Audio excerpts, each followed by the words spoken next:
নমস্কার বন্ধুরা, কেসি কিচেনে সবাইকে স্বাগত। আজ আমি নিয়ে এসেছি করলার একটা রেসিপি। এই ধরনের করলার রেসিপি কিন্তু ভাত, রুটি বা পরোটা সব জিনিসের সঙ্গে খেতে ভীষণ ভালো লাগে। চলো দেখে নিই আমি কিভাবে বানাচ্ছি। দেখো, আমি কয়েকটা করলা নিয়েছি। করলাগুলোকে প্রথমে অবশ্যই ভালো করে ধুয়ে নিয়েছি।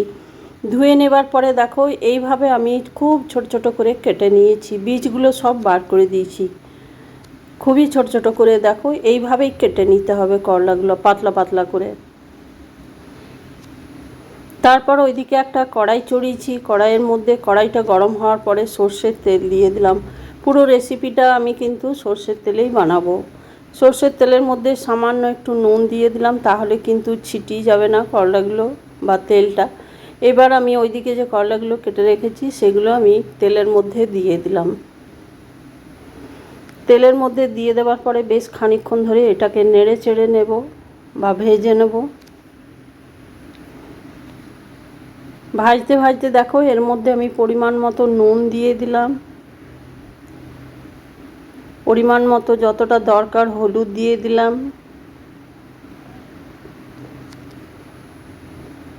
নুন হলুদ দিয়ে দেওয়ার পরে এটা বেশ ভালো করে কিন্তু ভাজতে থাকবো।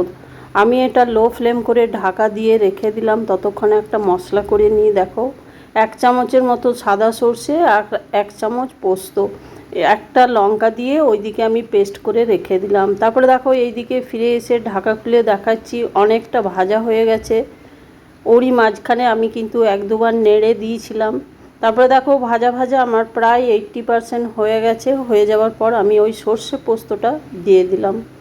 তোমরা তো করলার তরকারি বা করলা ভাজা অনেক রকমভাবে বানিয়ে খাও। এইভাবে একদিন বানিয়ে খেয়ে দেখো, খেতে ভীষণ টেস্ট লাগে। আর করলার যে তেতো ভাগ সেটা একটু হলেও কমে যায়। দেখো, এরই মাঝখানে আমি কয়েকটা কাঁচা লঙ্কা ছোটো ছোটো করে কেটে আমি দিয়ে দিলাম। তোমাদের যদি প্রয়োজন না পড়ে বা বাচ্চারা খায় তাহলে কিন্তু লঙ্কাটা স্কিপ করে যেতে পারো।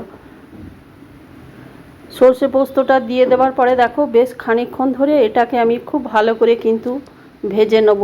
তবে অবশ্যই একটু এটার মধ্যে জল পড়বে না, আর কম তেলের মধ্যে এটা হয়েও যায়।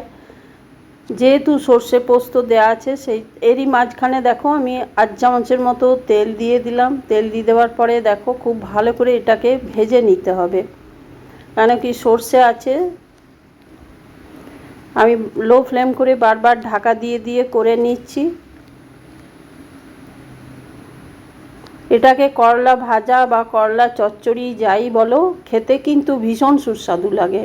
দেখো, আমার ভাজা হয়ে গেছে। হয়ে যাবার পরে আমি কিছুটা ধনে পাতা ওইদিকে কেটে রেখেছিলাম, সেইটা আমি দিয়ে দিলাম।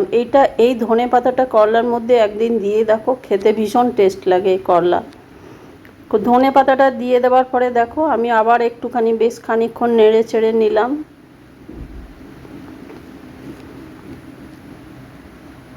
এইরকমভাবে যদি করলা ভেজে দাও তো বাচ্চা বড় প্রত্যেকেই খেতে পছন্দ করবে। দেখো, আমার হয়ে গেছে। আমি গ্যাসটা বন্ধ করে স্ট্যান্ডিং টাইমে 5 মিনিট রেখে দিলাম। তারপরে দেখো, একটা বাটির উপরে সার্ভ করে দিলাম। আমার রেসিপি যদি তোমাদের ভালো লেগে থাকে তো লাইক, শেয়ার ও কমেন্ট অতি অবশ্যই করে দিও। আর নূতন বন্ধুদের সাবস্ক্রাইব করার অনুরোধ রইল। তোমরা সকলে ভালো থেকো, সুস্থ থেকো। ফিরে আসছি পরের কোনো রেসিপি নিয়ে। ধন্যবাদ।